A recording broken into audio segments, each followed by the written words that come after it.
পাওনা হইল মা বাবার সাথে সন্তানের কিছু পাওনা দাওনা আছে। সন্তানের পাওনাটা হইল আগে, মা বাপের কাছে সন্তানের অনেক পাওনা আছে। সবচেয়ে বড় পাওনা হইল যে সন্তানদের জাহান্নামের আগুন থেকে বাঁচানোর দায়িত্ব হইল মা বাপের। ওই দায়িত্ব পালন করতে হইলে মা পর্দাশীল হইতে হবে, আর বাপ হালাল ইনকাম করে সন্তানদেরকে খাওয়াই দিবে। আর 7 বছর 8 বছর সময়ে কবি মাদ্রাসাত ভর্তি করে দিলে ইনশাল্লাহ ওই সন্তান জাহান্নামের আগুন থেকে বাঁচার উপযুক্ত হইল, আল্লাহ হইল।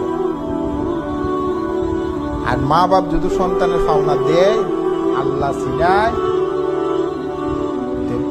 সন্তানও মা বাপের পাওনা দিব।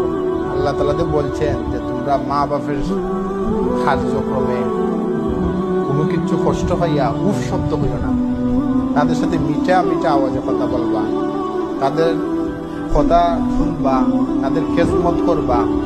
ওই পাওনাগুলা পাইতে হইলে সন্তানটা আল্লাহওয়ালা বানানি লাগবে।